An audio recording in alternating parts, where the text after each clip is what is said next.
मात्र किछि घंटा भितर इंडिया रे मॉक अप 2017 रु संघर्ष करी 2025-26 पर्यंत मु जो मेहनत कली ताकू मात्र गोटे लांचुआ पुलिस ऑफिसर का 5,000 टका दे उड़ेला। गोटे वीडियो पोस्ट करिवार मात्र किछि घंटा परे मो अकाउंट इंडिया रे ब्लॉक हो गला। ना किछि वार्निंग मिलिला ना किछि क्लियर रीजन मिलिला। ताले सोशल मीडिया रे सत्य कहबाटा कोन एते रिस्की।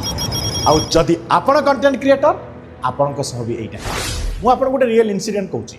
बालेश्वर बाहानगठारे गो चालाण को अटकाइबा गोटे बंधुर मोर मृत्यु हो गला। आ गोटे बंधु मृत्युशज्या हाईटेक हॉस्पिटल में पड़ी और तापाई गोटे वीडियो बनई मुझे वीडियो रे किसी नेता मंत्री चामचा आउ जड़े करप्ट पुलिस ऑफिसर ना भी नहीं किंतु से वीडियो बनइबार किसी समय पर ना मते किसी नोटिस आसिला ना मते कहीं किसी कहले मो अकाउंट इंस्टाग्राम एवं फेसबुक इंडिया रे ब्लॉक कर आ सबुठ इंटरेस्टिंग कथा कौन जानते माने इंडिया रे ब्लॉक कले जियो ब्लॉकिंग जोटा को कहती माने इंडिया बाहर लोक या फिर जो माने बाहर VPN यूज करी मेटा यूज करूचंती से माने देखि परिबे। इंडिया भीतर लोक सत कथा केही देखि परिबे आउ एईटा को कहती जियो रेस्ट्रिक्शन।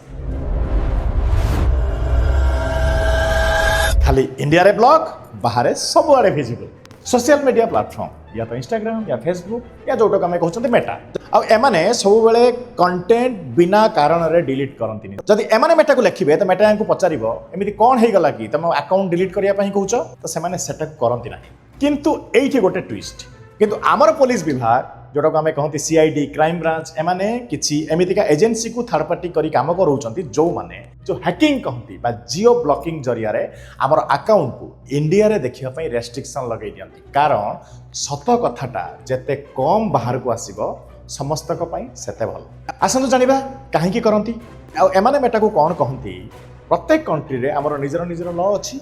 इंडिया रे जदि कंप्लेन आसे मेटा को लॉ मानिबा पई पड़िबो। सो आमे माने मेटा अंडर रे आसु जतले मेटा लॉ मानिबो आमे ओ किए आ या परे जदि आपण भी कंटेंट क्रिएटर म आपण मानको आउ गोटे इंपोर्टेंट कथा कहूची। आमे कथा कहते फ्रीडम ऑफ स्पीच रो जे भारत रे फ्रीडम ऑफ स्पीच रो अधिकार समस्त को अछि सतरे अछि। किंतु फ्रीडम ऑफ स्पीच रो कथा जतले पुलिस पाखरे पहुंच जाए पुलिस ऑफिसर माने ना आसे से माने बहुत स्मार्टली सेटा को लॉ वायोलेशन बा से माने लीगल रेस्ट्रिक्शन रूपे एमिति मार्किंग कर दिया। पुलिस मते नोटिस दे पारथांता पुलिस मते कहि पारिथांता ए जो जिंस गुडा कलो ए कंटेंट गुडा तमे रिमूव करो मते नोटिस भी आसी थांता या फिर मते नोटिफिकेशन आसी थांता to content this specific contents. But 2017 रु संघर्ष करी 2025-26 पर्यंत मु जो मेहनत कली ताकू मात्र गोटे लांचुआ पुलिस ऑफिसर का 5,000 टका दे उड़ेला। आपण मानक पई कंटेंट एथि पई बनउछ देखंतु मो सहित आगुर एमिति भी हेछि मोर गोटे बहुत बड़ा YouTube चैनल को एमाने प्लान करी उड़ैथिले। आज भी एमाने मोर फेसबुक इंस्टाग्राम उड़ैचंती मु एमानक सहित पूरी लॉ अगेंस्ट लड़ीबी। देखंतु मोर आज गोटे चैनल उड़ीची मु किंतु चाहिबिनी मोर आगामी दिन रे कोनसी भाईर चैनल मु जो भूलटी कली सेहिति पई मो भाईर चैनल उड़। जदि आपण केते बेले को इंडिविजुअल ना नउचंती ताहले आपण पाखरे सेति की प्रूफ रखिथिबे। जदि किछि लीगल इश्यू हैला आपण से प्रूफ देई परिबे। आ गोटे कथा कहूची एटा पुलिस हाथ रे भी किछि नाही। जदि मु काली कोर्ट को जाई एई इंडिविजुअल पुलिस ऑफिसर को काठगड़ा को टाणीबी एमाने भी हाथ ठिया कर देबे। जदि आपण को कंटेंट कोनसे इंडिविजुअल को टारगेट करे ताहले सेटा लीगल इश्यू हे पारे। आ से केस रे फाइनल डिसीजन मेटा नबनी ना पुलिस नबनी सेटा भारतर लॉ नब। जदि आपण भी जने कंटेंट क्रिएटर ताहले तीनटा कथा मने रखिबे। डायरेक्ट ना कहारी नेबेनी एलिगेशन क्लियर प्रूफ छड़ा करिबा उचित नहे। इमोशनल टोन आमर प्रॉब्लम बढ़ाए सत कहबाटा भूल नुहे किंतु केमिति कहउचंती सेटा सबुठ इंपोर्टेंट। आ एता सब जिंस पर आपण मते जदि पचारिबे भाई यार सॉल्यूशन कोन डायरेक्ट एक्यूज न करी क्वेश्चन रेज करंतु फैक्ट्स यूज करंतु।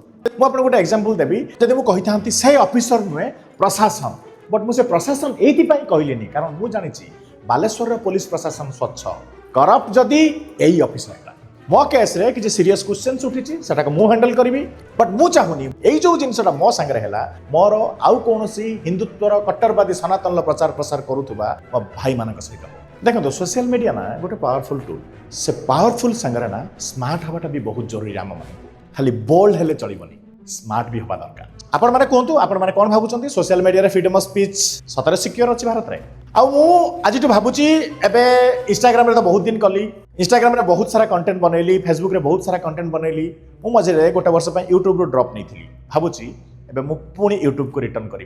देखो तो इंस्टाग्राम रे हाइप तो मु पुणी बनै देबी फेसबुक रे कंटेंट तो पुणी पकईदेवी किंतु यूट्यूब रे ग्रो करवा टिके कष्ट आई होप आपण मानक पुणी थरे गोटे मास भितर यूट्यूब रे आउ गोटे लिगासी बनै देखे नमस्कार जय श्री राम एमती भल भल कंटेंट देखिए इनफॉर्मेटिव मो सहित जोड़ी रुहतु ये चैनल को फॉलो करो नमस्कार।